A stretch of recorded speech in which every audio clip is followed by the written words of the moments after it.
विविधा, विविध भारती के विविध रंगी कार्यक्रमों की विविधा।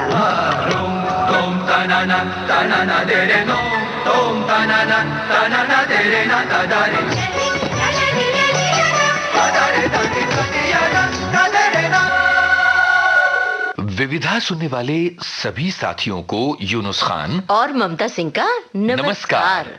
ममता जी, मुझे ये याद आ रहा है कि गर्मियों के यही दिन हुआ करते थे जब भाप के इंजन वाली गाड़ी नानी और दादी के गांव में जाया करती थी और 2 महीनों की बेमिसाल छुट्टियां मनाते थे। तालाब में नहाते थे, धूप में खेलते थे, बेहतरीन आम खाते थे, दादी की कहानियां सुनते थे, रात में तारों के आसमान के नीचे सोते थे, दौड़ लगाते थे, जानवरों के साथ मौज झूला झूलते थे, कजरी गाते थे और मौज मस्ती करते थे, खूब सारे खेल खिलौने खेलते थे।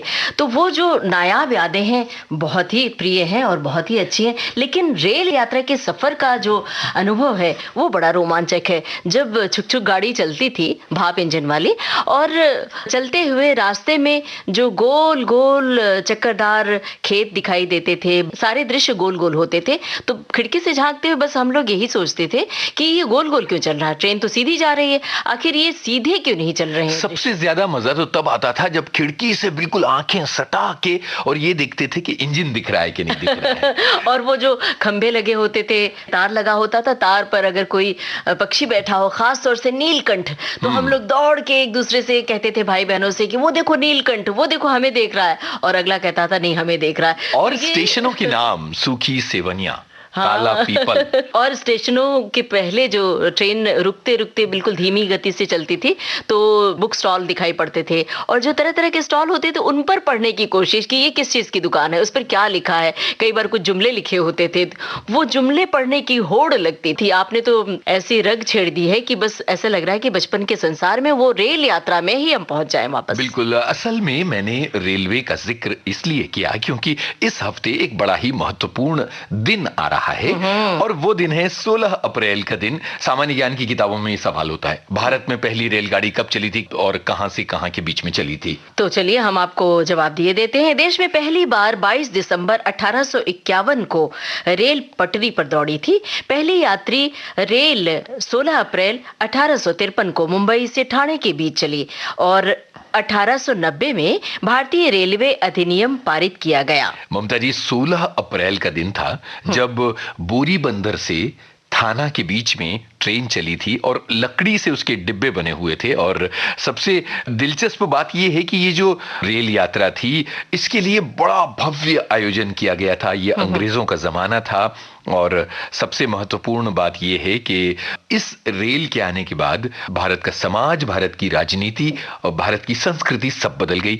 देश एक सूत्र में पिरो दिया था इस रेलवे ने और इस रेलवे ने बाद में देश में बहुत बड़े बड़े बदलाव किए हैं। और आज अगर भारतीय रेल की सारी पटरियों को सीधा जोड़ दिया जाए तो उनकी लंबाई पृथ्वी के आकार से भी 1.5 गुना ज्यादा होगी। अरे बाप रे, इतना बड़ा आंकड़ा। अब मुझे लग रहा है कि इतने आंकड़ों के बीच में ना एक गाना आ रहा है, कूक छुक छुक छुक छुक करता हुआ। वो जवाब फिल्म का गाना है, कानन देवी से गा रही हैं और वो कह रही है दुनिया है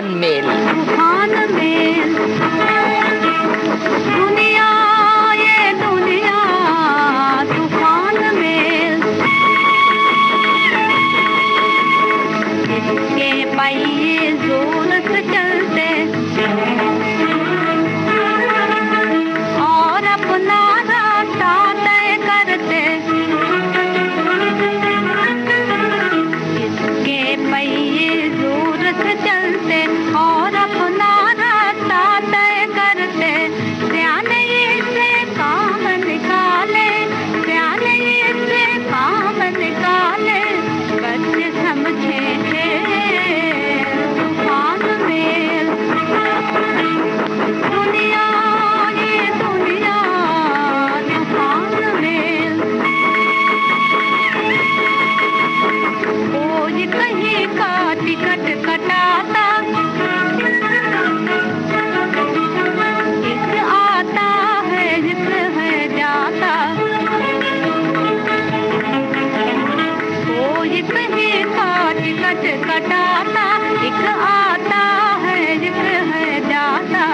सभी मुसाफिर, बिछड़ जाएंगे सभी मुसाफिर, बिछड़ जाएंगे।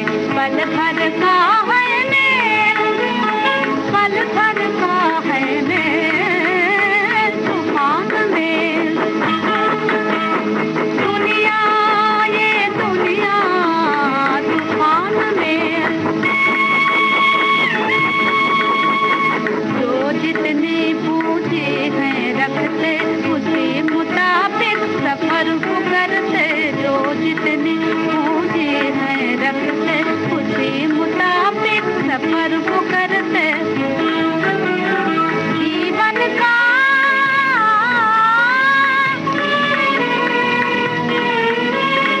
जीवन का है भेद बता दे, जीवन का है भेद बता दे, ज्ञान को ये रे तूफान मेल।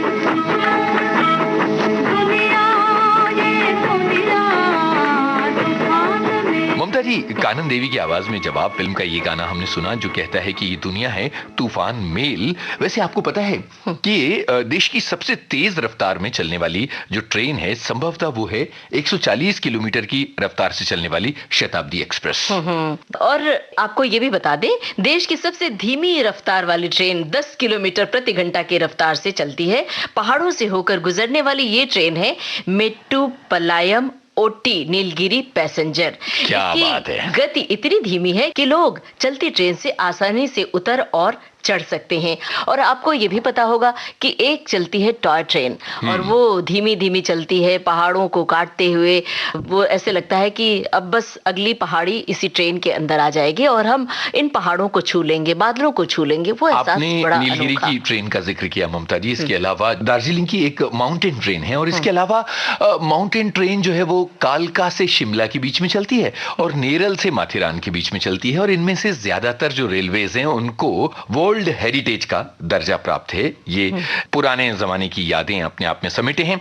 अब मैं जल्दी से एक और चीज बताना चाहता हूं कि जो भारतीय रेलवे का नेटवर्क है वो 1.16 लाख किलोमीटर लंबा है और 15,000 रेलगाड़ियां इस नेटवर्क पर दौड़ती हैं और 6,000 से ज्यादा स्टेशन हैं। और जब सामान्य दिन थे, ये कोरोना वाले दिन नहीं थे, तो रोजाना 2 करोड़ लोग देश में रेलगाड़ियों के जरिए सफर करते थे। तो जब रेल की इतनी बातें हो रही हैं, आपको कौन सा गाना रेल का याद आ रहा है?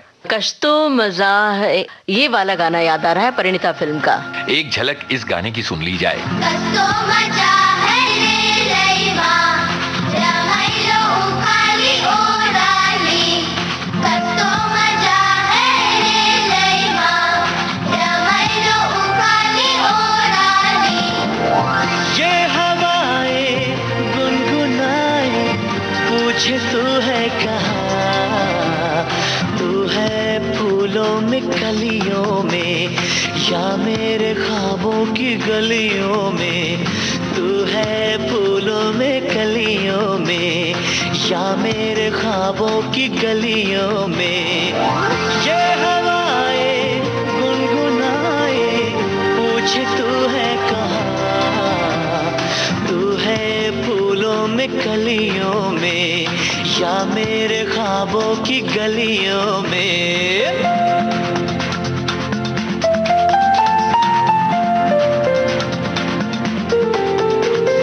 धरती सजी अंबर सजा जैसे कोई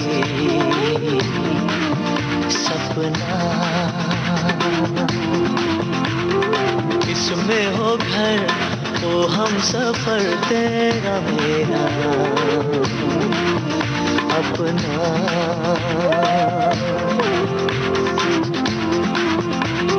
धरती सजी अंबर सजा जैसे कोई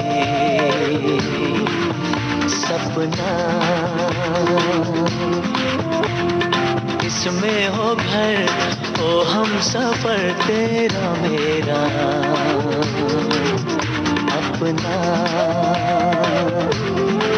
सुना तेरे बिना ख्वाबों का ये मकान, आ भी जाओ आओ ना।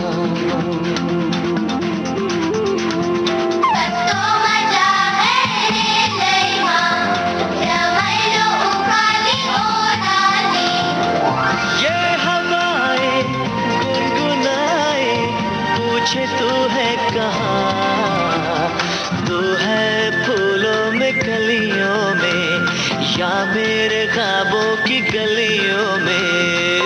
यूनुस जी, गाने से पहले आप रेलगाड़ी के बारे में बहुत सारी जानकारियां दे रहे थे और आपका फोकस तेज रफ्तार वाली गाड़ी पर था, हमारा फोकस धीमी रफ्तार वाली गाड़ी पर। तो अब मैं एक और धीमी रफ्तार गाड़ी की बात करना चाह रही हूँ। रुक जाइए, उसका बाद में बताइएगा, हम आपको बहुत ही दिलचस्प नाम बताते हैं। अच्छा, मतलब हम दिलचस्प नहीं बताने वाले थे क्या? सुनिए, ये नाम है वेंकट नरसिम्हा राजू वारी पिटा। क्या बात है, ये तो नोट करने लायक नाम है और मुझे लगता है कि सामान्य ज्ञान के जो परीक्षाएं होती हैं सामान्य ज्ञान में ये सवाल पूछा जाना लेकिन चाहिए। ये नाम क्या है? ये सबसे बड़े नाम वाला रेलवे स्टेशन है और मैं इस नाम को दोबारा पढ़ने की हिमाकत नहीं करने वाला हूं। तो चलिए, हमारे श्रोताओं ने नोट कर लिया होगा। अब हम ये बताना चाहते हैं अपने श्रोताओं को कि देश की सबसे बड़ी रेल सुरंग कौन सी है। देश की सबसे बड़ी रेल सुरंग जम्मू कश्मीर के पीर पंचल में है, जिसकी लंबाई 11.215 किलोमीटर है। भारत में सबसे लंबी यात्रा करने वाली ट्रेन विवेक एक्सप्रेस है, जो डिब्रूगढ़ असम से कन्याकुमारी तक 4273 किलोमीटर की दूरी तय करती है और नागपुर और अजनी रेलवे स्टेशन के बीच की दूरी सिर्फ 3 किलोमीटर है, जो सबसे कम है। एक और दिलचस्प बात बताते हैं, उसके बाद एक गाने की तरफ हम पहुंचेंगे। दरअसल दुनिया का सबसे ऊंचा रेलवे ब्रिज भारत में बन रहा है, जम्मू कश्मीर में। यह ब्रिज 1315 मीटर लंबा है, यानी तकरीबन 1.25 किलोमीटर या 1.5 किलोमीटर के बीच की इसकी लंबाई है और 359 मीटर ऊंचा है। अब ये कितना ऊंचा है, इसको समझाने के लिए मैं आपको बताता हूं। ममता जी, की कुतुब मीनार की ऊंचाई है 72 मीटर। कितनी है? 72 मीटर। और एफिल टावर की ऊंचाई है 324 मीटर। 324 मीटर। हाँ, और ये जो ब्रिज बन रहा है इसकी ऊंचाई है 359 मीटर। अरे, बहुत सारी जानकारी आपके पास तो है। बिल्कुल है, और इस पर ट्रेन 100 किलोमीटर पर आवर की स्पीड से चल सकेगी। ये दुनिया का सबसे ऊंचा रेलवे ब्रिज है, जो चिनाब नदी पर बन रहा है, जम्मू कश्मीर में बन रहा है। कोंकण रेलवे कॉरपोरेशन इसे बना रही है और यहाँ एक गाना आ रहा है जो फिल्म आशीर्वाद का गाना है। रेलगाड़ी रेलगाड़ी रेलगाड़ी रेलगाड़ी छुक छुक छुक छुक छुक छुक छुक छुक। बीच वाले स्टेशन बोले रुक रुक रुक रुक रुक रुक रुक रुक। धड़क धड़क लोहे की सड़क, धड़क धड़क लोहे की सड़क। यहाँ से वहाँ, वहाँ से यहाँ, यहाँ से वहाँ, वहाँ से वहाँ। फुलाए छाती पार कर जाती बालू रेत आलू के खेत, बाजरा धान बुड्ढा किसान, हरा मैदान मंदिर मकान, चाय की दुकान, पुल पग डंडी, टीले पर झंडी, पानी का कुंड, पंछी का झुंड, झोपड़ी झाड़ी खेती बाड़ी, बादल धुआं मोट कुआं, कुएं के पीछे बाग बगीचे, धोबी का घाट मंगल की हाट, गांव में मेला भीड़ झमेला, टूटी दीवार टट्टू सवार। रेलगाड़ी रेलगाड़ी बीच वाले स्टेशन बोले रुक रुक रुक रुक रुक रुक रुक रुक। धर्मपुर धर्मपुर धर्मपुर धर्मपुर, मैंगलोर बैंगलोर बैंगलोर मैंगलोर, मांडवा खांडवा खांडवा मांडवा, रायपुर जयपुर जयपुर रायपुर, तालेगांव मालेगांव मालेगांव तालेगांव, नेल्लूर वेल्लूर वेल्लूर नेल्लूर, सोलापुर कोल्हापुर कोल्हापुर सोलापुर, कुक्कल डिंडिगल डिंडिगल कुक्कल, मछलीपट्टनम दिमलीपट्टनम दिमलीपट्टम मछलीपट्टनम, उंगोल निर्तिगोल निर्तिगोल उंगोल, गोरेगांव गोरेगांव गोरेगांव गोरेगांव, अहमदाबाद अहमदाबाद अहमदाबाद अहमदाबाद, शोधनूर कोतनूर शोधनूर कोतनूर। बीच वाले स्टेशन बोले रुक रुक रुक रुक रुक रुक रुक। धड़क धड़क धड़क धड़क धड़क धड़क धड़क सड़क, यहाँ से वहाँ, वहाँ से यहाँ, यहाँ से वहाँ, वहाँ से यहाँ, जुक जुक जुक जुक जुक जुक जुक जुक जुक जुक जुक जुक। आपको याद होगा यूनुस जी, क्योंकि देख रही हूँ कि रेल के बारे में जो दिलचस्प जानकारियां हम परोस रहे हैं श्रोताओं को, इन जानकारियों का खजाना खत्म ही नहीं होगा। लेकिन विविध भारती के खजाने में एक ऐसी ही झलकी है, उदयपुर की ट्रेन, जो कभी खत्म नहीं होती है और फरमाइशें श्रोताओं की आती ही रहती हैं, चाहे जितनी बार उसे हम सुनवाएं विविध भारती से। तो क्या वही झलकी सुन ली जाए, उदयपुर की बिल्कुल। ट्रेन? इतनी सारी रेल की बातें हुई तो ट्रेन का सफर तो करना बनता ही है। तो चलिए पूछते हैं, भाई साहब, उदयपुर की ट्रेन चली गई क्या? यात्रीगण कृपया ध्यान दें, बंबई से आने वाली गाड़ी 8 बजे अपने निर्धारित समय पर स्टेशन पर पहुंचेगी। वो रहा इंक्वायरी ऑफिस। बॉस अंदर बैठे हैं।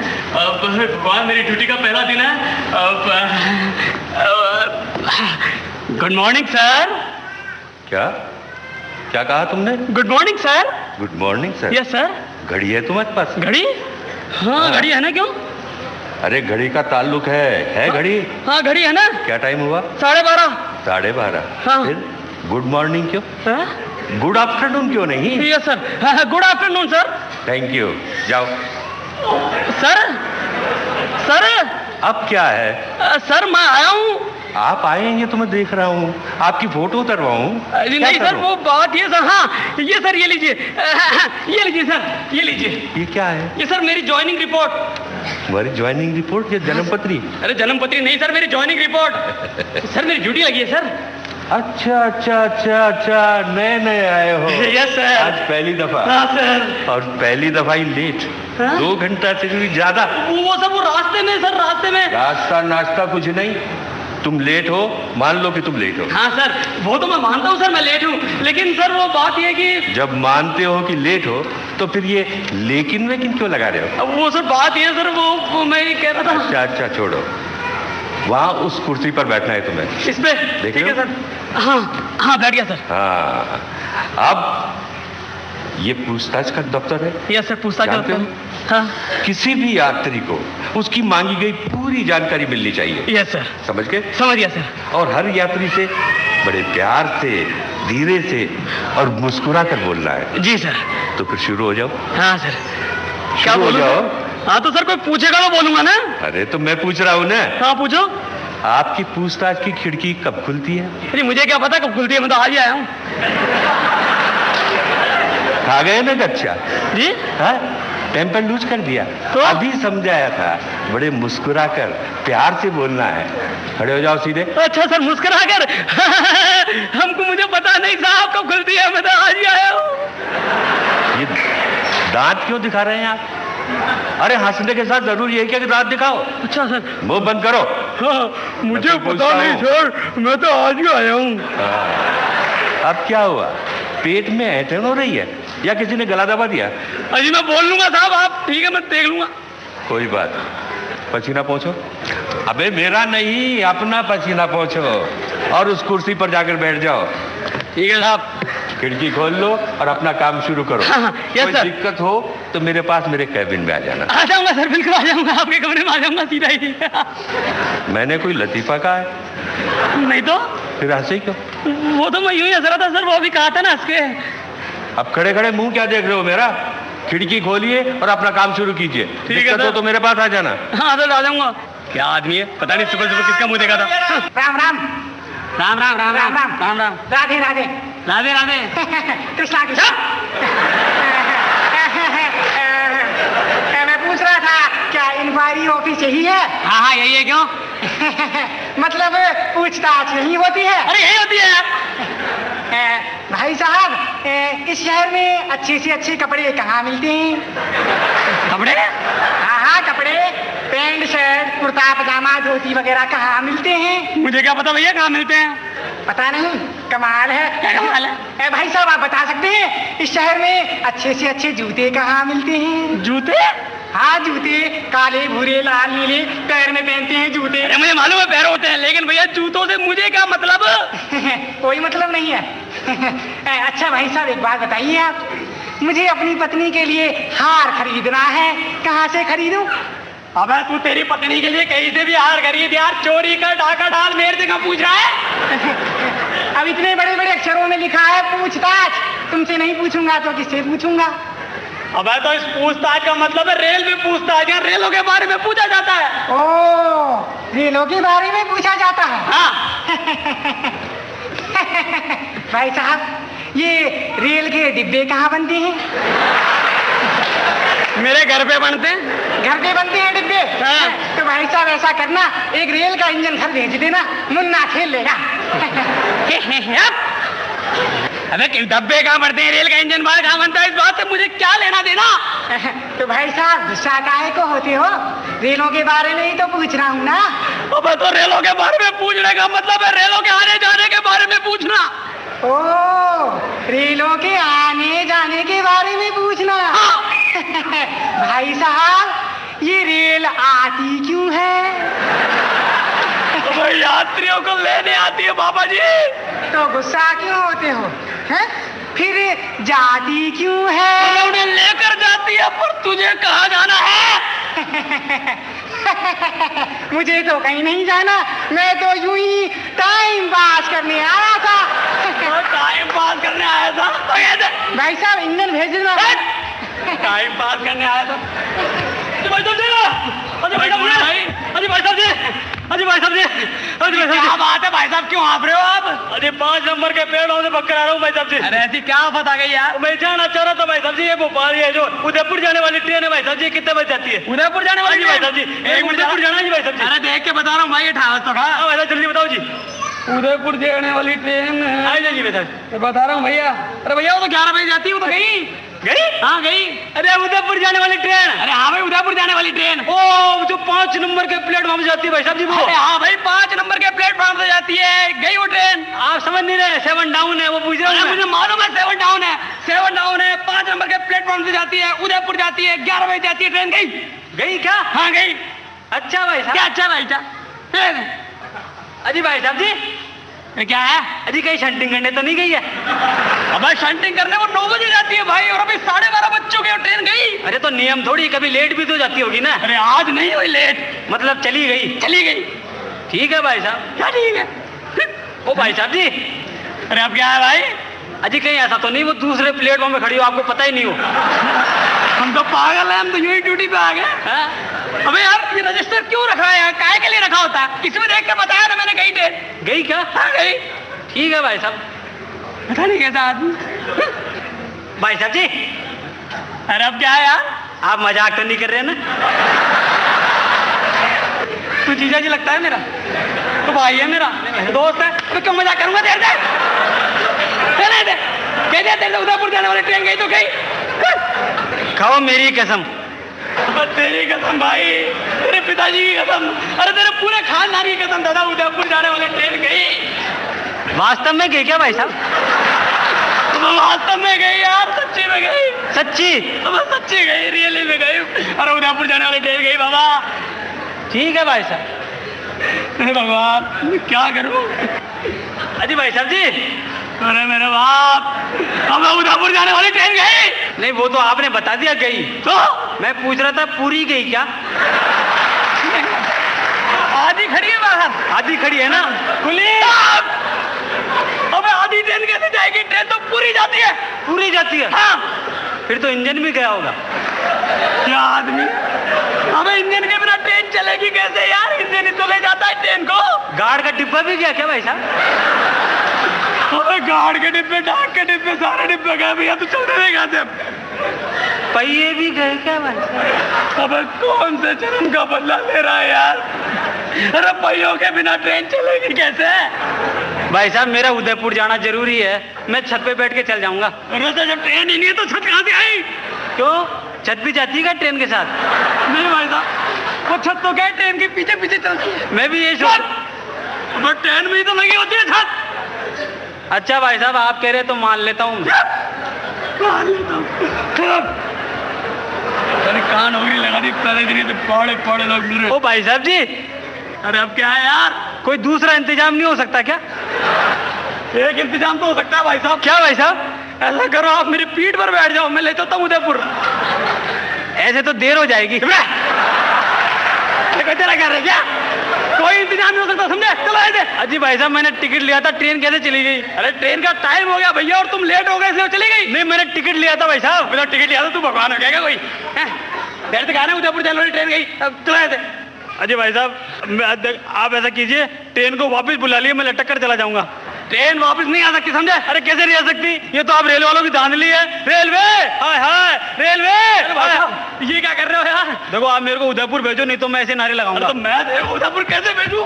अरे कैसे भेजो? आपको क्या है कि एक आध डब्बे बाद में भेजने चाहिए ताकि लेट आने वाले पैसेंजरों को असुविधा ना हो। हाँ भाई साहब, मैं आपकी सलाह है ना रेल मंदिर तक पहुंचा दूंगा। अरे लेकिन मैं अभी उदयपुर कैसे जाऊं? और तू कैसे ही जाए यार, मैं क्या करूं इसमें? हाँ वहाँ सब एक काम हो सकता है। अरे आप बस से चले जाओ। बस से नहीं, मैं तो ट्रेन से जाऊंगा। अब ट्रेन तो चली गई तो मुझे लेकर क्यों नहीं गई? तो गलती हो गई भैया, रेलवे वालों से बहुत बड़ी गलती हो गई। अब आप मुझे बताइए मैं उदयपुर कैसे जाऊं? अरे मैंने कहा ना दादा बस से चला जा। अरे आज क्यों तेरे बस से चला जा यार, मेरी ड्यूटी का पहला दिन है, वही पैर पड़ो बस से चला। आरती उतारू तेरी। जय जगदीश भाई साहब, बस से चला जाओ यार। ठीक है भाई साहब, अब आप इतना कह रहे हो तो मैं बस से चला जाता हूँ। बहुत बहुत धन्यवाद भाई साहब, बहुत बहुत धन्यवाद। भाई साहब जी अब बोलो, आप मेरा एक काम करोगे क्या? कहिए।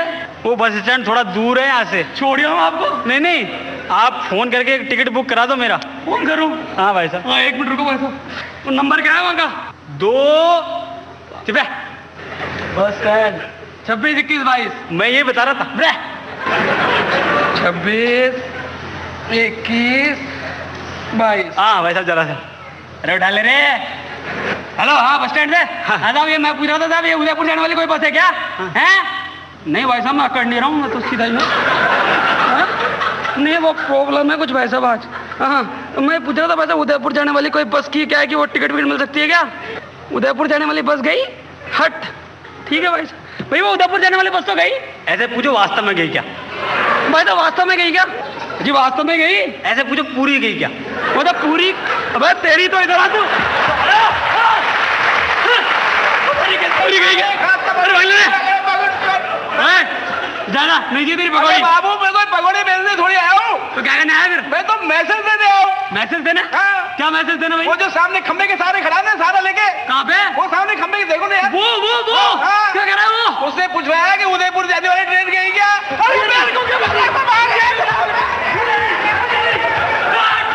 ये कोई नौकरी है? मैं नौकरी नहीं करूंगा, मैं अभी इस्तीफा दे देता हूँ। सर क्यों चिल्ला रहे हो, क्या बात है? ये लीजिए सर, ये लीजिए, ये लीजिए सर, ये लीजिए। क्या है? ये सर मेरा इस्तीफा। अरे लेकिन दफ्तर के कुछ कायदे कानून होते हैं। जी कायदे कानून क्या होते हैं मैं कुछ नहीं जानता। कायदे वायदे और कानून कानून तुम्हें मैं तो जानता हूँ, ये मेरा इस्तीफा है। अरे भैया इस्तीफे के साथ चार्ज देना पड़ता है। चार्ज देना पड़ता है? हाँ। यहाँ भी? हाँ। कितना चाहिए बोलो, क्या चाहिए बोलो? अरे ये वाला चार्ज नहीं तो हैंडिंग ओवर नोट में लिखना पड़ेगा तुम्हें कि उदयपुर वाली ट्रेन गई क्या? हाँ गई। उदयपुर की ट्रेन तपन भट्टी की लिखी ये झलकी थी। ये झलकी विविध भारती से बेहद लोकप्रिय हुई है और समय समय पर हम ये झलकी आपको सुनवाते रहते हैं। अब ममता जी, इतनी सारी रेल की बातें करने के बाद आपको याद है पिछले हफ्ते विविधा कार्यक्रम में हमने याद किया था कुंदन लाल सहगल को। इस हफ्ते भी याद करेंगे, लेकिन इस हफ्ते एक और हस्ती को याद करेंगे जिनका ताल्लुक कुंदन लाल सहगल से रहा है। लेकिन इसके अलावा उनकी एक और पहचान है और वो है एक बहुत ही प्रसिद्ध निर्माता, निर्देशक, लेखक और गीतकार की छवि। हम समझ गए आप बात कर रहे हैं केदार शर्मा की। केदार शर्मा न केवल गीतकार हैं, निर्माता निर्देशक भी। आपने जिक्र किया चित्रलेखा जो 1941 में बनी थी और जो भगवती चरण वर्मा के उपन्यास पर केंद्रित थी फिल्म, और यही फिल्म 1964 में भी बनी थी। आपको बता दें ममता जी की जो 1941 में चित्रलेखा बनी उसके कलाकार थे महताब और नांद्रेकर, और सन 1964 में जो चित्रलेखा बनी उसके कलाकार तो आप सभी जानते ही हैं। मीना कुमारी, अशोक कुमार, भारत भूषण, और इसके गाने साहिल लुधियानवी ने लिखे थे, रोशन ने गानों की धुन तैयार की थी। सबसे दिलचस्प बात यह है कि केदार शर्मा ने 1941 में चित्रलेखा बनाई और बाद में 1964 में उन्होंने यही फिल्म दोबारा बनाई। ये भारतीय सिनेमा के इतिहास का एक बड़ा ही महत्वपूर्ण तथ्य बन गया। जी बिल्कुल, भगवती चरण वर्मा का उपन्यास पहले पढ़ें और उसके बाद अगर फिल्म देखें तो शायद फिल्म का जायका बदल जाएगा। वैसे एक और महत्वपूर्ण तथ्य है और वो ये कि केदार शर्मा ने पीसी बरुआ की जो फिल्म आई थी शरद चंद्र चट्टोपाध्याय के उपन्यास पर, जिसका नाम था देवदास और साल था 1936, इस फिल्म के गाने भी लिखे थे और इन गानों को कुंदन लाल सहगल ने गाया था। तो अभी ममता जी, केदार शर्मा की कुछ और फिल्मों की याद आपको आ रही है? बिल्कुल याद आ रही है। हमारी याद आएगी फिल्म का नाम है कभी तन्हाइयों में। बहुत ही मकबूल गाना है, मुबारक बेगम की आवाज में ये गाना अक्सर ही हम अपने श्रोताओं को विविध भारती से सुनवाते हैं। इसके अलावा एक फिल्म याद आ रही है नीलकमल, जो 1947 में आई थी, और इसके अलावा फिल्म बाबरे नैन, जो 1950 में आई थी। बाबरे नैन जो है वो संगीतकार रोशन के करियर की बड़ी महत्वपूर्ण फिल्म है, लेकिन नीलकमल वो फिल्म है जिसके जरिए राज कपूर ने बतौर हीरो अपना करियर शुरू किया था। और हमारी याद आएगी ये जो गाना है इसी फिल्म का। इस गाने को केदार शर्मा ने लिखा था, संगीत स्नेहल भाटकर का था, और ये गाना सुनते हैं। कभी तन्हाइयों में हमारी याद आएगी, कभी तन्हाइयों में हमारी याद आएगी, अंधेरे छा रहे होंगे कि बिजली कौंध जाएगी, अंधेरे छा रहे होंगे।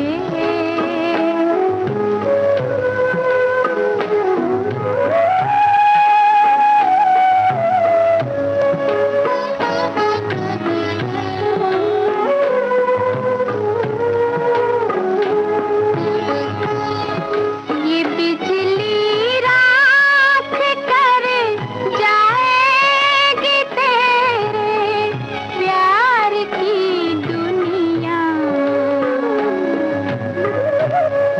ये बिजली रात कर जाएगी तेरे प्यार की दुनिया, न फिर तू जी सकेगा और न तुझको मौत आएगी, कभी तन्हाइयों में हमारी याद आएगी, अंधेरे छा रहे होंगे कि बिजली कौंध जाएगी, न फिर तू जी सकेगा और न तुझको मौत आएगी, कभी तन्हाइयों में हमारी याद आएगी, अंधेरे छा रहे होंगे कि बिजली कौंध जाएगी, कभी तन्हाइयों में। चूंकि हम ममता जी केदार शर्मा को याद कर रहे हैं, तो आज विविध भारती के संग्रहालय से हम लेकर आए हैं केदार शर्मा की आवाज। अब आप पूछिए कि क्या है उनकी आवाज में? पूछते हैं क्या है उनकी आवाज में। ये बात देखिए, ऐसा है कि केदार शर्मा ने एक समय में कुंदन लाल सहगल को याद किया था एक विशेष कार्यक्रम में, और उन्होंने उनसे जुड़ी हुई निजी यादें हमारे साथ बांटी थीं। वही इनसे मिलिए कार्यक्रम विविध भारती के खजाने की किसी अंदरूनी अलमारी में से निकालकर हम लेकर आए हैं। तो सुनते हैं। श्री के.एल. सहगल साहब को पहली बार मैं 1932 में मिला था। वो मिला यूं था कि इससे पहले मैंने एक तस्वीर देखी थी न्यू थिएटर्स की बनाई हुई, पूरन भगत, जो श्री देवकी बोस ने बनाई थी। उस फिल्म ने मुझ पे इतना असर किया था कि मैंने ये तय कर लिया था कि कुछ भी हो, किसी भी तरह से मैं भी फिल्म लाइन में जाके ही रहूँगा। चनाचे मैं एमए का इम्तिहान ख़त्म करने के बाद कलकत्ते पहुँच गया और साहब हर स्टूडियो का दरवाज़ा खटखटाया, लेकिन मुझे तो किसी ने इस काबिल नहीं समझा कि मुझे उसमें घुसने दिया जाए। फिर मुझे मालूम हुआ कि टॉलीगंज ब्रिज के पास वहाँ 2 पंजाबी हैं नौजवान जो रहते हैं। एक का नाम है मिस्टर पृथ्वीराज कपूर और दूसरे का नाम श्री कुंदन लाल सहगल। और अगर मैं उनसे मिल लूँ तो मुमकिन है कि वो कोई ना कोई रास्ता निकाले और मेरा काम बन जाए। चनाचे एक दिन इतवार के दिन सुबह सवेरे 10 बजे मैंने जाकर सबसे पहले पृथ्वीराज जी का दरवाज़ा खटखटाया और फिर अर्ज़ हाल किया कि देखिए मुझे देवकी बोस साहब से मिलवा दीजिए, मैं पढ़ा लिखा नौजवान हूँ, मैं कुछ फिल्मों की बहुत खिदमत करना चाहता हूँ। साहब मैंने अपनी बड़ी तारीफ की और वो सुनते रहे और सब सुनने के बाद उन्होंने कहा कि देखिए आपकी समस्या का हल मेरे पास नहीं है, कि साथ वाले कमरे में एक गवैया रहता है जिसका नाम सहगल है, आप उनका दरवाज़ा खटखटाइए, मुमकिन आपका काम बन जाए। तो साहब मैं अपना समूह लेके उठा और मैंने दूसरा दरवाज़ा खटखटाया। तो जैसे मैंने सहगल साहब का दरवाज़ा खटखटाया, उन्होंने मुझे अंदर बुलाया और कहा कि तशरीफ़ रखिए और फिर पूछा कि क्या बात है कहिए। तो मैंने उनसे भी अपनी वो जो थी गुजारिश की कि साहब मुझे देवकी बोस से मिलना है और इसलिए मैं आपके पास आया हूँ। तो उन्होंने कहा कि देखिए ये काम मैं आपका नहीं कर सकूंगा, क्योंकि देवकी बोस साहब की नज़रों में मैं बहुत घटिया एक्टर हूँ। अगर आपको देवकी बोस से मिलना है तो साथ वाले कमरे में श्री पृथ्वीराज कपूर रहते हैं, आप उनका दरवाज़ा खटखटाइए। मैंने उनसे कहा कि मैं उनसे तो मिल के आ रहा हूँ। तब वो बात समझ गए कि शायद पृथ्वीराज जी ने समझदारी से काम लिया है और मुझे टाल दिया है। अब सहगल साहब को फरिश्तों का दिल मिला था जो सबकी खिदमत करने में, सबकी भलाई करने के लिए हमेशा तैयार था। उन्होंने कहा कि मुझे तो वो अच्छा समझते नहीं है, लेकिन उनकी हीरोइन दुर्गाबाई खोटे उनसे म्यूजिक सीखती है, अगर मैं उससे जाके कहूँ तो शायद आपका काम बन जाए। वो आपको देवकी बोस साहब से इंट्रोड्यूस करा देंगी और शायद आपका काम बन जाएगा। क्या सहगल साहब का शास्त्रीय संगीत का ज्ञान बहुत ऊंचा था? नहीं साहब, ये गलत फहमी है। सहगल साहब को शास्त्रीय गीत का इतना ज्ञान तो नहीं था, वो गवैये नहीं थे।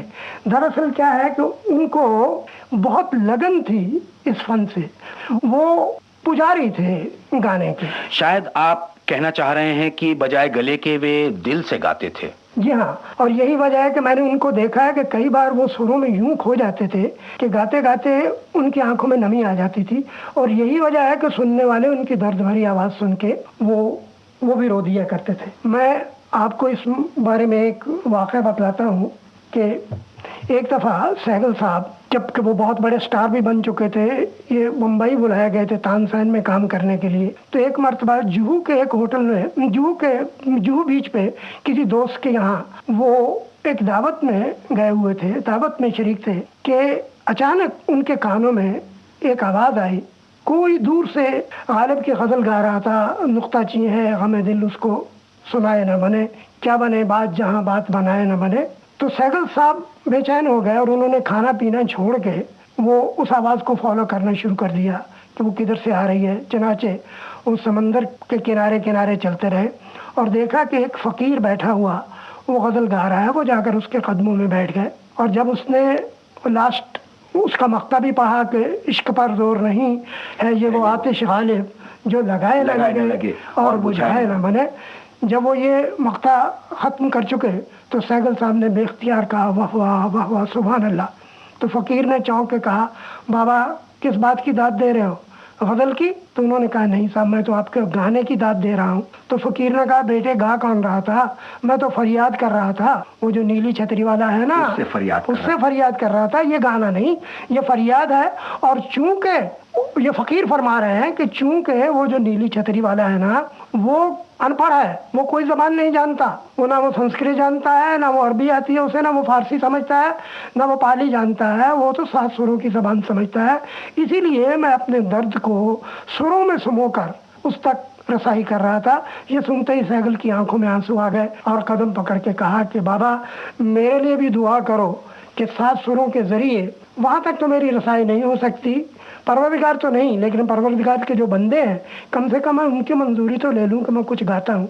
जब उस फ़कीर का वो गाना सुन चुके तो उनके बटुए में जितने रुपए थे वो उन्होंने उसके कदमों में रख दिए और जब वो वापस आए और आके किस्सा बयान किया तो दोस्तों ने कहा कि कमाल है, आपने बगैर गिने के पर्स में कितने रुपए थे फ़कीर के कदमों में रख दिए। तो उनका ये कहना था कि मुझे देने वाला क्या गिन के देता है मुझे, कि मैं उसके बंदे को गिन के देता। वाह कितनी ऊंची बात कही। हाँ, इससे आप ये अंदाजा कीजिए कि उस जमाने का फिल्म का एक एक्टर कितना साहिब दिल था। वो बहुत ही खूबसूरत इंसान थे। मैं आपको एक वाक़या सुनाता हूँ, इससे आपको पता चल जाएगा। सब वो एक्टर होने से पहले वो सेल्समैन थे, वो टाइप राइटर्स वगैरह कुछ बेचा करते थे और पार्ट टाइम जॉब के लिए वो क्या करते थे कि कुछ पारचात कुछ साड़ियाँ ले जाकर मोहल्ले गली कूचों में वो फेरी लगाया करते थे, बेचा करते थे। एक जगह से जब वो वहाँ से गुजरते थे, एक मोहल्ले में एक गरीब आदमी का झोंपड़ा था, वहाँ से एक छोटी सी लड़की 8-10 वर्ष की हमेशा आके उनको रोक लेती और कहती कि हमें कोई सब्ज रंग की साड़ी हमारे नाप की दिखाओ। और सहगल साहब बिल्कुल नाराजगी नहीं फील करते, वो उसको साड़ियाँ दिखाते। फिर वो एक साड़ी चुन के कहती इसके दाम क्या है, तो सहगल साहब कहते भैया ये तो 10 रुपए की है। तो वो गरीब लड़की उसको गाल से लगा के साड़ी को वहीं रख देती और कहती हम ये नहीं खरीद सकते और चली जाती।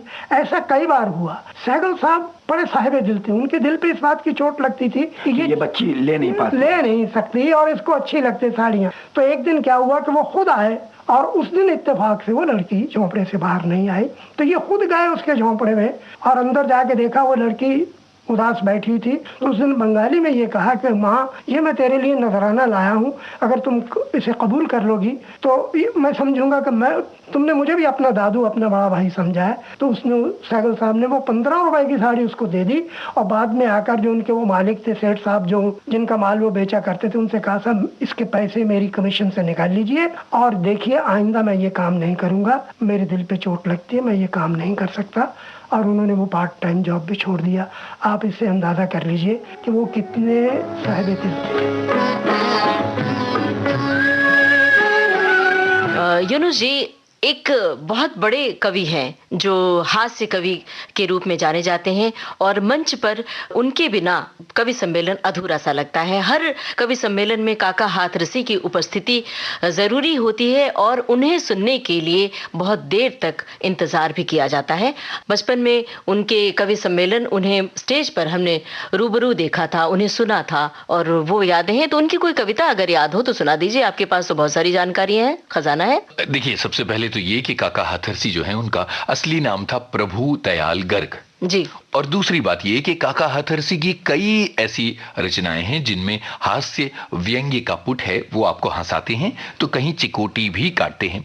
अब जैसे उनकी कुछ पंक्तियां मैं सुनवा रहा हूं। लिखते हैं कि नाम मिला कुछ और तो शक्ल अकल कुछ और, नाम मिला कुछ और तो शक्ल अकल कुछ और, शक्ल अकल कुछ और, नैन सुख देखे काने, बाबू सुंदर लाल बनाए ऐचक ताने, कहें काका कवि दयाराम जी मारे मच्छर, विद्याधर को भैंस बराबर काला अक्षर। क्या बात है। काका हाथरसी। ममता जी विविध भारती के संग्रहालय से हमें मिली है काका हाथरसी से बातचीत की एक अनमोल रिकॉर्डिंग। ये चुटीली बातचीत सुन ली जाए। बिल्कुल सुन ली जाए।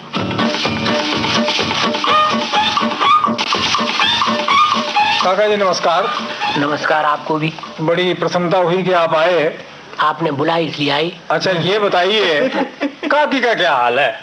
काकी खूब आनंद देती है, उसकी प्रेरणा से ही मैं कविताएं लिख रहा हूँ। सच पूछो ईमानदारी की बात तो यही है। अच्छा तो कोई काकी न होती तो आज मैं हास्य का कवि बन ही नहीं सकता था। अच्छा कोई हमको सबूत दीजिए इस बात का।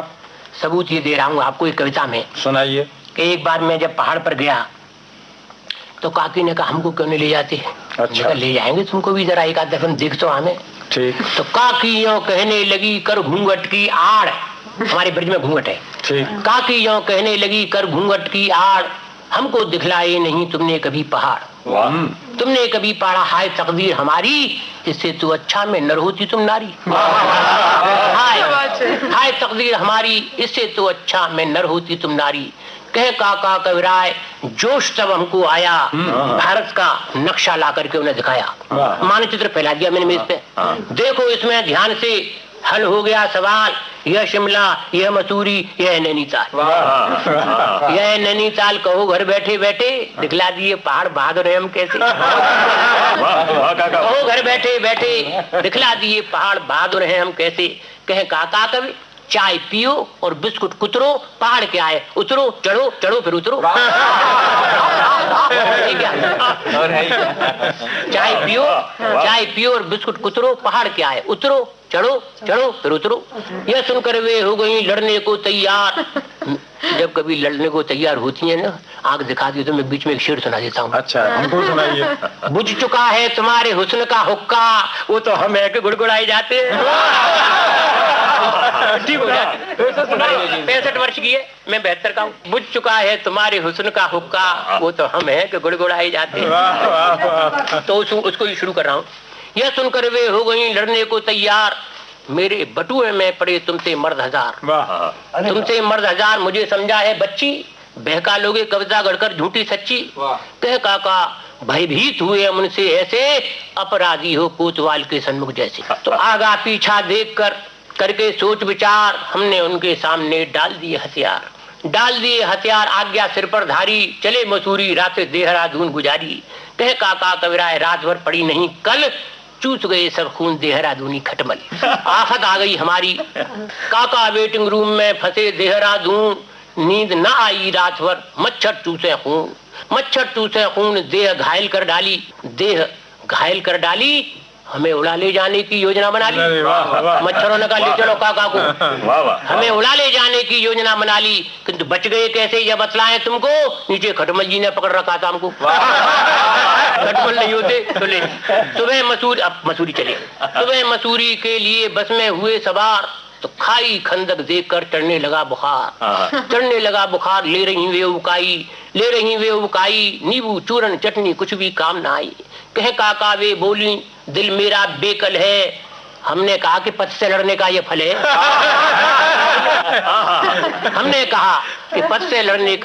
है। तो उनका मूड खराब था, चित्त हमारा खिन्न। नगर पालिका का तभी आया सीमा चिन्ह। टैक्स वाले आ गए। नगर पालिका का तभी आया सीमा चिन्ह। रुका मोटर का पहिया, लाओ टैक्स प्रत्येक सवारी 1.5 रुपया। कह काका हम दोनों हैं एक सवारी। अरे आधी हमें आधी अर्धांगिनी हमारी। एक टैक्स ले ले, आधी हमें आधी अर्धांगिनी हमारी। अब बस स्टैंड पे पहुंचे तो बस के अड्डे पर खड़े कुली पहनकर पैंट, चाहे फटी हुई थी लेकिन पैंट थी। बस के अड्डे पर खड़े कुली पहनकर पैंट, हमें खींच कर ले गए होटल के एजेंट। 2 होटल वाले आ गए। होटल के एजेंट पड़े जीवन के लाले, दोनों बाहें खींच रहे 2 होटल वाले। एक कहे मेरे होटल का भाड़ा कम है, दूजा बोला मेरे यहाँ फ्लश सिस्टम है। तो हम बड़े घबराए, हमारी दोनों बाहें खींच रहे। हे भगवान बचाइयो, मैंने भगवान से कहा हे भगवान बचाइयो, करो कृपा की छाह, ये उखाड़ ले जाएंगे आज हमारी बाह। दौड़कर आओ ऐसे, भगवान से कहा दौड़कर आओ ऐसे, तुमने रक्षा करी ग्रास से गज की जैसे। कह काका कभी पुलिस रूप धर के प्रभु आए। चक्र सुदर्शन चोर हाथ में हंटर लाए। रिक्शे वाले ने कहा आधा वर्ष दूर रखूं बिस्तरा टोकरी, मस्जिद में दिलवा दूं तुमको मुफ्त कोठरी। कह काका कब क्या बकता है गाड़ी वाले, सभी मियाँ समझे हैं तुमने दाढ़ी वाले। अब आगे बढ़ी तो मित्र हमारे मिल गए, कैप्टन घोड़ा सिंह घोड़े पर आ रहे थे। हमें खींच कर ले गए, देखा स्केटिंग हृदय मसल रहे थे। चंपू के संग मिस्टर चंपू फिसल रहे थे। काकी बोली, उसे कभी नहीं देखा था तमाशा। काकी बोली क्यों जी ये किस तरह लुढ़कते, चाबी भरी हुई या बिजली से चलती। तो खट्टे मीठे चरपरे अनुभव हुए अनेक, आई अपने सामने विकट समस्या एक भयंकर थी महंगाई, लूट रहे दुकानदार होटल हलवाई। कह काका कवि 8 आने के पाव टमाटर और 3 रुपए का किलो दूध में आधा वाटर। 6 रुपए किलो पड़ा, 3 रुपए का किलो दूध में आधा वाटर। हमने हलवाई से कहा यार क्या कर रहे हो। हलवाई कहने लगा फिर मूंछ पर हाथ, दूध और जल का रहा आदिकाल से साथ। करके देखिए उसका, दूध और जल का रहा आदिकाल से साथ, कौन इससे बच सकता। मंसूरी में खालिस दूध नहीं पच सकता। सुन काका हम आधा पानी नहीं मिलाएं तो पेट फूल 10-20 यात्री नित बढ़ जाए। तो हाथ जोड़ हमने कहा लाला जी तुम धन्य, जीवन भर करते रहो इसी कोट के पुण्य, नाम भारत में पाओ, बिना टिकट बैकुंठ धाम को सीधे जाओ। कह काकी ललकार अरे या क्या ले आए, बुद्धू हो तुम पानी के पैसे दे आए। हमने कहा पानी कहती हो इसे तुम कहती नादान, ये मंसूरी मिल्क है जानू अमृत समान। ये मंसूरी मिल्क है जानू अमृत समान। अगर खालिस ले आते आज शाम तक हम दोनों निश्चित मर जाते। अच्छा काका जी, आपका तो जो इष्ट है वो तो हास्य रस है क्या, और साहित्यकारों ने कहा किसी ने कि करुण जो है वही एकमात्र रस है, किसी ने श्रृंगार को रस आज बनाया, किसी ने वीर रस को। तो आपने अपने इन रसों में कोई हास्य की स्थिति पैदा करने की कोशिश की है? सर्वश्रेष्ठ हास्य रस, हास्य का सब रसों का राजा हास्य रस मेरी मान्यता है। ठीक, तो मैंने कभी कभी वीर रस में भी हास्य दिखा दिया। हाँ, एक वीर रस के कवि सम्मेलन में पहले हमने 4 लाइन एक पुरानी सुना दी जी। लड़ाई की तैयारी रखो तो लड़ाई पास नहीं आती, जैसे अपनी लुगाई पास हो तो दूसरी लुगाई पास नहीं अब हास्यरस में वीर रस। अपने शौर्य और साहस की पहले मैंने ये कहा मंच पर आते ही माइक पर, मैंने कहा जो कविता मैं आपको सुना रहा हूँ आज, यह मैंने सन 1857 में लिखी थी। क्रांति लोग मान गए। अपने शौर्य और साहस की तुमको झलक दिखाऊंगा, अपने शौर्य और साहस की तुमको झलक दिखाऊंगा, नहीं सुहाती शांत मुझे मैं गीत क्रांति के गाऊंगा। सांस रोक कर सुनना मित्रों, मन की व्यथा बताता हूँ, 1857 की तुमको कथा सुनाता हूँ। तो आंखों में ज्वाला थी, दिल में धधक रहे थे अंगारे, आंखों में ज्वाला थी, दिल में धधक रहे थे अंगारे, युद्ध भूमि में मैंने मुर्दे पटक पटक कर दे मारी। अरे नाना राव पेशवा का हुक्का में ही तो भरता था, नाना राव पेशवा का हुक्का में ही तो भरता था, और झांसी वाली रानी के घोड़े पर मालिश करता था, झांसी वाली रानी के घोड़े पर मालिश करता था। मैंने मंगल पांडे को विप्लव की भंग पिलाई थी, इतिहास की बात बता रहा हूँ। मैंने मंगल पांडे को विप्लव की भंग पिलाई थी, और वीर तांतिया टोपे को मैंने ही जंग सिखाई थी। 5 हॉर्स पावर थी मेरी साधारण सी टक्कर में, लेकिन काया पिचक गई पिछले चुनाव के चक्कर में, काया पिचक गई पिछले चुनाव के चक्कर में। फिर भी इतना बल है मेरी सूखी हुई कलाई में, आज्ञा दें तो आग लगा दूं फौरन दिया तलाई में। अच्छा काका, आपने कुछ अपनी इस हास्य रस में गजलें भी लिखी हैं क्या? जी हाँ, ऐसा हुआ। एक हाथरस में कवि सम्मेलन हुआ था हमारे नगर में ही, तो वहाँ इस बार जो कवि सम्मेलन हुआ उसमें एक कवि ने गजल सुनाई हिंदी के ने। अच्छा। मेरी पत्नी श्रोताओं में बैठी थी, तुम्हारी काकी। उसने कहा हिंदी के कवि गजल लिख रहे हैं, तुम क्यों नहीं लिखते? हमने कहा गजल का मतलब समझती हो मैडम? बोले क्या? मैंने कहा तुमने कभी गजक खाई है? गजक, गजक गुड़ और तिल से बनती है, और गजल दिमाग और दिल से बनती है। हमने कहा गजल पेश कर रहे हैं, इसमें दिल तुम्हारा दिमाग हमारा, और ये भी बता रहे हैं हम कि गजल कहते किसको है। देखिए मेरी उसकी बात हो रही है, आप तो सुनिए, पत्नी से बात हो रही है। दिल को इस दिल से मिलाओ तो गजल होती है, दिल को इस दिल से मिलाओ तो गजल होती है, रूप का सूप पिलाओ तो गजल होती है, रूप का सूप पिलाओ तो गजल होती है। झोंक कर भाड़ में मनहूसियत के कूड़े को, मैंने कहा हास्य कवि की पत्नी उदास क्यों रहती हो? झोंक कर भाड़ में मनहूसियत के कूड़े को खुशी के फूल खिलाओ तो गजल होती है। अगले शेर पर आपकी विशेष बात चाहूंगा। और मैंने कहा उनसे कि बजा के चिमटा या कोई खास इशारा करके हमको कमरे में बुलाओ तो गजल, बजा के चिमटा या कोई खास इशारा करके हमको कमरे में बुलाओ तो गजल होती है। अगला शेर, प्यार की प्लेट में भर करके हुस्न का हलवा, प्यार की प्लेट में बड़ा स्वाद आता है साहब। प्यार की प्लेट में भर करके हुस्न का हलवा अपनी उंगली से चटाओ तो गजल होती है, अपनी उंगली से चटाओ तो गजल होती है। एक छोटी सी गजल और अभी हमने लिखी, अभी छोटी सी आसाम यात्रा से हम लौटते रेल में लिखी, उसका शीर्षक है गजल बुढ़ापे की। बुढ़ापे में भी हमने इश्क की तिकड़म निकाली है। अब और सोच ले, मैं तो कह रहा हूँ, बुढ़ापे में भी हमने इश्क की तिकड़म निकाली है, तेरी मम्मी की फोटो अपने सीने पे लगा ली। बुढ़ापे में भी हमने इश्क की तिकड़म निकाली है, तेरी मम्मी की फोटो अपने सीने पे लगा ली। ये नागिन जैसी लट जो आपने कांधे पे डाली है, ये नागिन जैसी लट जो आपने कांधे पे डाली है, प्लास्टिक मेड है या पूंछ घोड़े की लगा ली है? प्लास्टिक मेड है या पूंछ घोड़े की लगा ली है। चलो झगड़ा मिटा, दोनों बराबर हो गए जाना, हमारे दांत नकली है तुम्हारी जुल्फ जाली।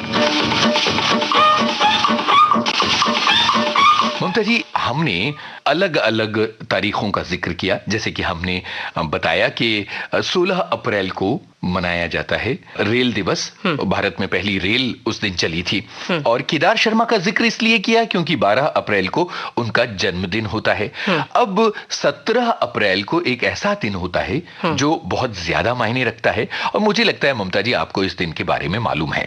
बिल्कुल, हमें याद है वर्ल्ड हीमोफीलिया डे है, और हमें लगता है कि इस एक दिन के बहाने हम श्रोताओं को जागरूक कर सकते हैं, उन्हें सचेत बना सकते हैं अपनी सेहत के प्रति। ये एक ऐसी बीमारी है, जब कहीं चोट लग जाए या फिर खून की धारा जब बहने लगती है तो वो ब्लीडिंग रुकती नहीं है।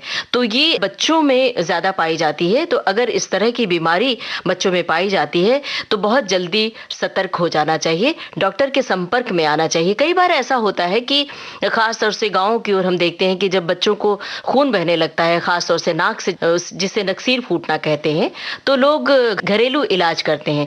तो जब बच्चों को कभी ब्लीडिंग हो और हैवी ब्लीडिंग हो तो तुरंत डॉक्टर के संपर्क में जाएं। बिल्कुल ममता जी, ये जो हीमोफीलिया है ये एक आनुवंशिक बीमारी है जिसमें खून का थक्का बनना बंद हो जाता है। जब शरीर का कोई हिस्सा कट जाता है तो खून के थक्के बनाने के लिए जरूरी घटक खून में मौजूद प्लेटलेट से मिलकर उसे गाढ़ा कर देते हैं और खून का बहना अपने आप रुक जाता है। जिन लोगों को हीमोफीलिया होता है उनके शरीर में ये थक्का बनाने वाले घटक बहुत कम होते हैं, इसलिए उनका खून लगातार बहता चला जाता है। ये बीमारी मुख्य रूप से आनुवंशिक कारणों से होती है और दो तरह की होती है। हीमोफीलिया ए में फैक्टर 8 की कमी होती है और हीमोफीलिया बी में फैक्टर 9 की कमी होती है। तो हीमोफीलिया के बारे में जागरूकता फैलाने के लिए ये बात हमने कही। वैसे तो हम यही चाहते हैं कि दुनिया में सभी लोग स्वस्थ रहें और सभी मुस्कुराते रहें और हम ये गाना गाते रहें। ना हो चार दीवारें फिर भी झरोखे खुले, बादलों के हो पर्दे, शाखें हरी पंखा झले, ना हो कोई तकरारे, मस्ती कहा के चले, प्यार के सिक्कों से महीने का खर्चा चले। दबे दबे पाँव से आए हौले हौले जिंदगी, होठों पे कुंडी चढ़ा के हम ताले लगा के चल गुमसुम तराने, चुप के गाए आधी आधी बात ले, आजा दिल की ये ज़मीं, थोड़ा सा तेरा सा होगा थोड़ा मेरा भी होगा अपना ये आशिया। इतनी सी हंसी इतनी सी खुशी, इतना सा टुकड़ा चांद का, ख्वाबों के तिनकों से चल बनाए आशिया।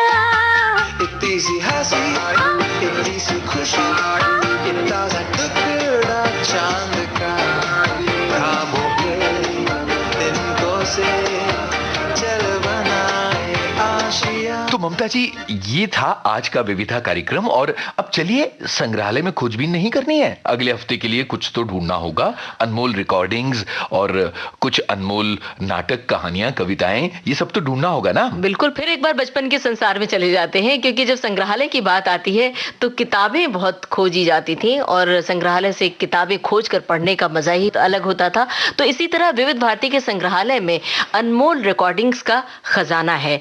ममता जी आज के इस कार्यक्रम का आगाज हमने ट्रेन से किया था, तो इस कार्यक्रम का अंत भी ट्रेन से करते हैं। गाड़ी बुला रही है, सीटी बजा रही है। तो आपको बता दें कि विविधा कार्यक्रम का ये सफर आपने तय किया यूनुस खान और ममता सिंह के साथ, और इस गाड़ी के जो ड्राइवर थे यानी इस प्रोग्राम के जो प्रोड्यूसर थे वो थे हर्षवर्धन गवई। तो ये चली विविधा की रेल। नमस्कार। नमस्कार।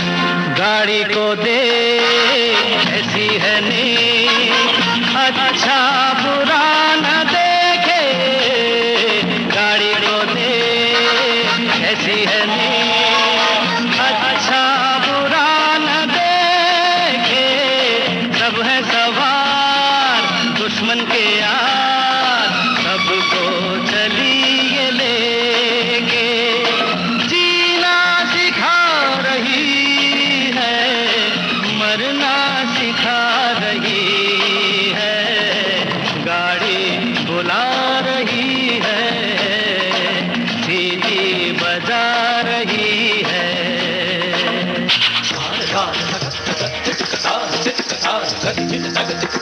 ये थी विविध भारती के विविध रंगी कार्यक्रमों की विविधा।